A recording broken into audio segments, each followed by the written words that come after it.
बौद्धों को, जो भंते लोग हैं, उन लोगों को प्रशिक्षण देते हुए उन्होंने कहा कि हर रविवार को बुद्ध वंदना होनी चाहिए। उस बुद्ध वंदना से नव दीक्षित जो बौद्ध, उन बौद्धों में वो जो पालिका है, संहिता है, तिसरन है, पंचशील की अवधारणा वो ट्रांसफर होती रहेगी। और उसके साथ साथ आप अपने गली मोहल्ले जहां भी स्थान आप समझ पा रहे हैं, वहां ऐसे बौद्ध विहारों का निर्माण करिए और उसमें तिसरन और पंचशील करिए, और ये अपने पीढ़ी दर पीढ़ी ट्रांसफर होनी चाहिए। साथियों, उसी के परिप्रेक्ष्य में हमारा बुद्धा बोधिसत्व इंटरनेशनल सेंटर बनाया जा रहा है। राष्ट्रीय संयोग सचिव डॉक्टर राकेश जी से मैं अनुरोध करूंगा कि आप आए और 2 मिनट में अपनी बातों को रखें।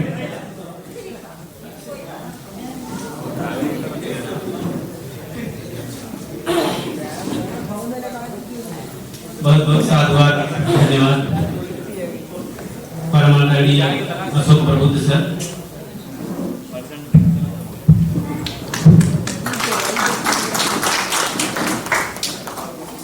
सम्यक संबुद्ध तथागत गौतम बुद्ध, बोधिसत्व बाबा साहब डॉक्टर भीमराव अम्बेडकर, बोधिसत्व कबीर, बोधिसत्व रैदास, राष्ट्रपिता ज्योतिबा फुले, राजमाता सावित्रीबाई फुले, युग पुरुष महामानव मानव कांशीराम साहब तथा तमाम महापुरुषों ने हमारे बेहतरी के लिए समय समय पर आंदोलन चलाकर हमको कुछ न कुछ शिक्षा और सिद्धांत दिया है। सबके चरणों में अपने को समर्पित करते हुए, उनकी कृतज्ञता को ज्ञापित करते हुए मंचासीन परमाचार्य बुद्धविद मुसाफिर सर तथा अखिल भारतीय अनुसूचित जाति जनजाति कर्मचारी कल्याण एसोसिएशन के वरिष्ठ पदाधिकारी मंच पर बैठे सबको विशेष आभार। और जो सबसे ज्यादा मुझे आभार व्यक्त करना है, आज परम आदरणीय उषा शास्त्री बहुजन बौद्ध समाज संघर्ष समिति राष्ट्रीय अध्यक्ष,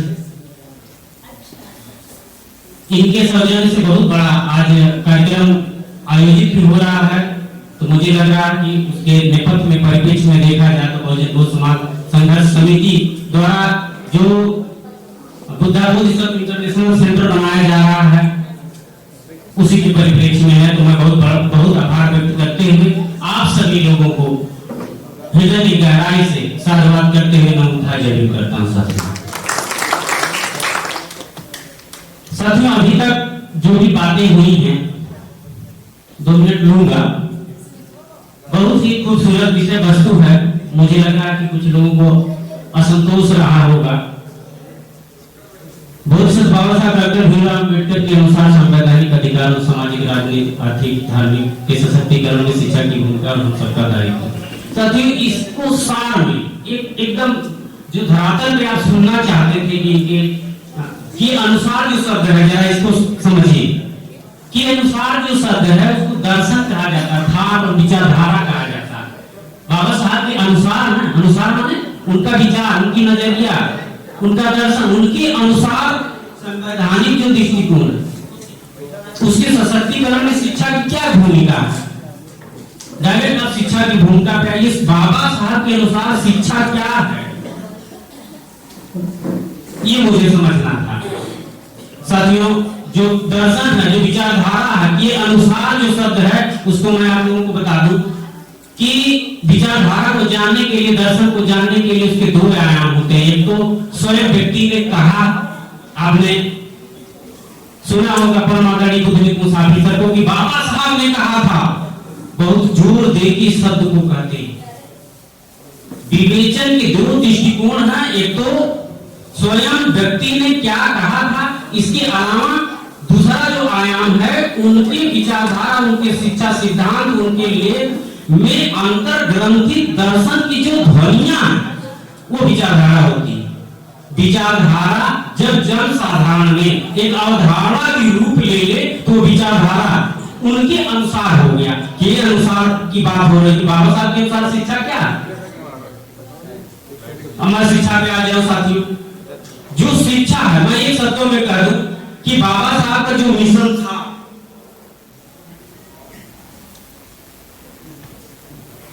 जो बाबा साहब का मिशन है हिंदी उद्देश्य, बाबा साहब क्या चाहते थे?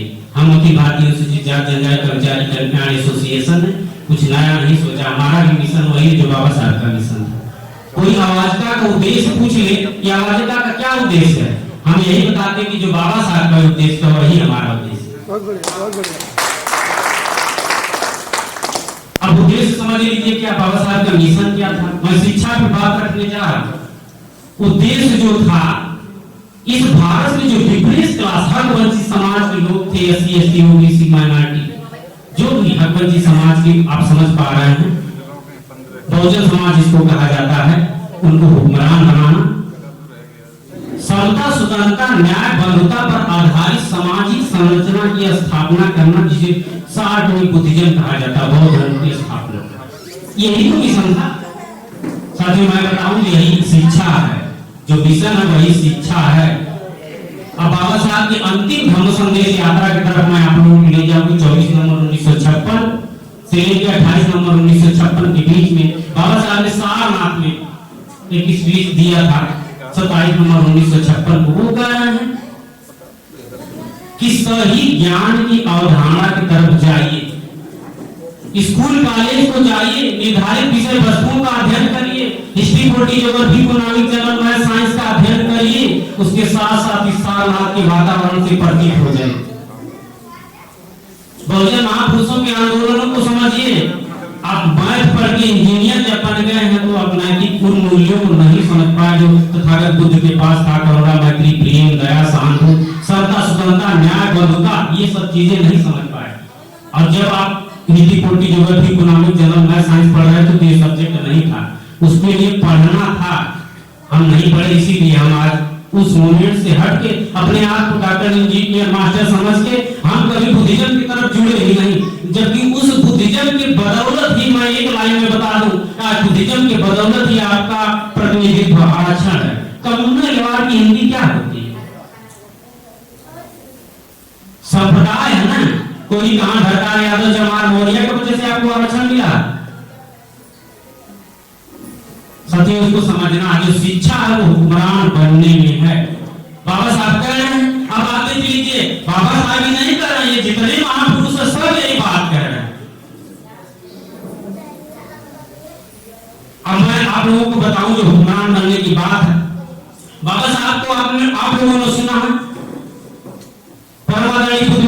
मुसाफिर सर भी कहते रहते हैं, बाबा साहब ने कहा कि जाओ अपने घरों की दीवारों पर लिख दो, मुझे इस देश का शासक बनना, मालिक बनना, हुक्मरान बनना।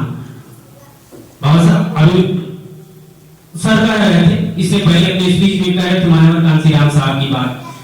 जो बात बाबा साहब कह रहे हैं वही बात मानवर कांसीराम साहब।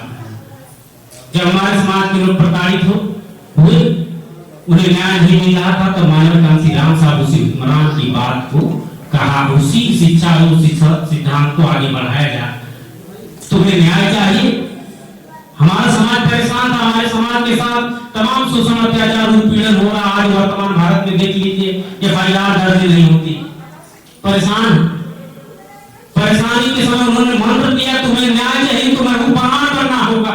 जो समाज तन मन धन से इस सामाजिक कार्यों में सहयोग नहीं करता, वो समाज क्रांति नहीं कर सकता, और जो समाज क्रांति नहीं कर सकता वो समाज हुक्मरान नहीं बन सकता, और जो समाज हुक्मरान नहीं बन सकता वो समाज कभी भी अपनी बहन बेटियों की रक्षा नहीं कर सकता।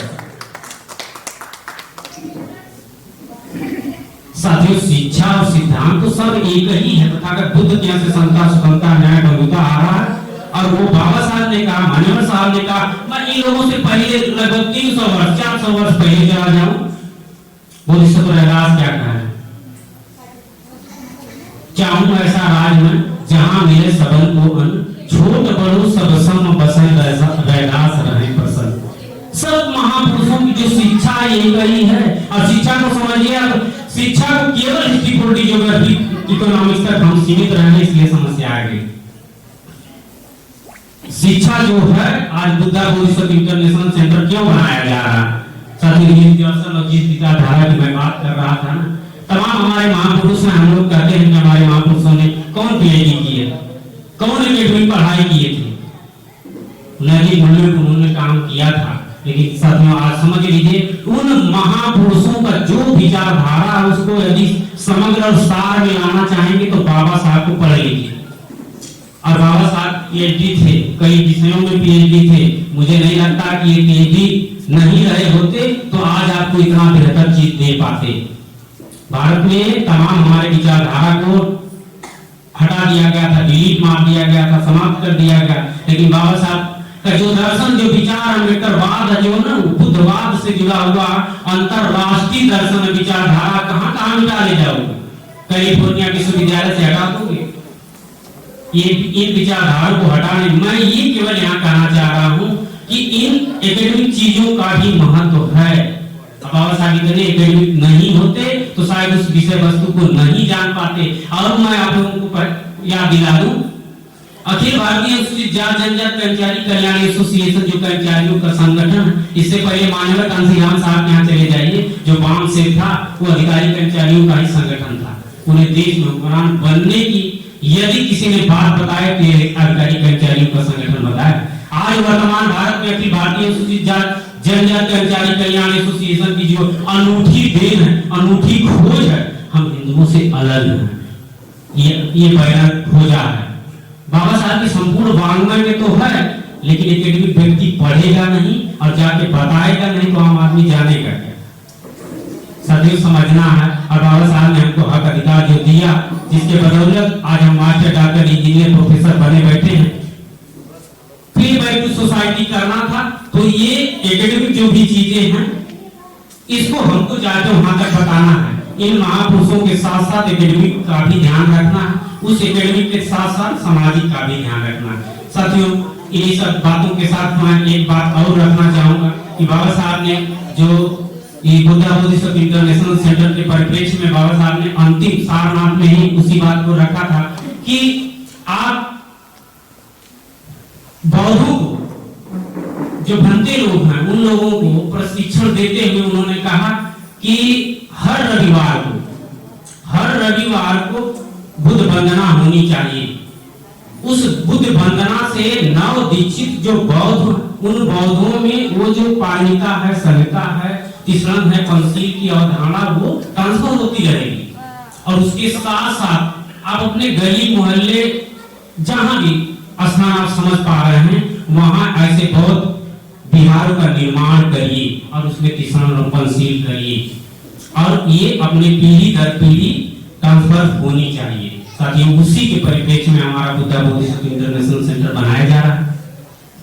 हम लोगों का, आप सभी लोगों का बहुजन घोष समाज संघर्ष समिति और इसके साथ साथ AIDASA, आवाज का तीनों संगठन, और उतना ही नहीं, हमको लग रहा है लगभग पूरे उत्तर भारत में जितने संगठन है, तमाम संगठन के लोग भी इसमें सपोर्ट कर रहे हैं, सहायता कर रहे हैं। तो हम आवाज का आजमगढ़ से हैं, जिला महासचिव, राष्ट्रीय संयुक्त सचिव, हम अपने तरफ से 1 लाख की घोषणा किए हैं। अभी तक मैं 10,000 दिया हूँ, लेकिन किसी विशेष परिस्थितियों में पिताजी की तबीयत खराब थी, माताजी की भी तबीयत, पत्नी की ऑपरेशन करवाया हूँ, घर में छोड़ के मैं आया हूँ।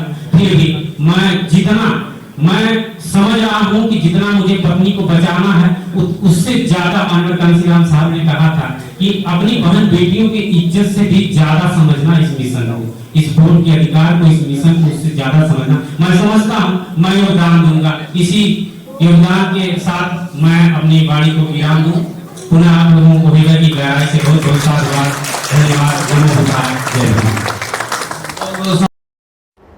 सब्सक्राइब करें आपके अपने चैनल समता आवाज टीवी को, बेल आइकन दबाना ना भूलें सबसे पहले हमारी वीडियो देखने के लिए।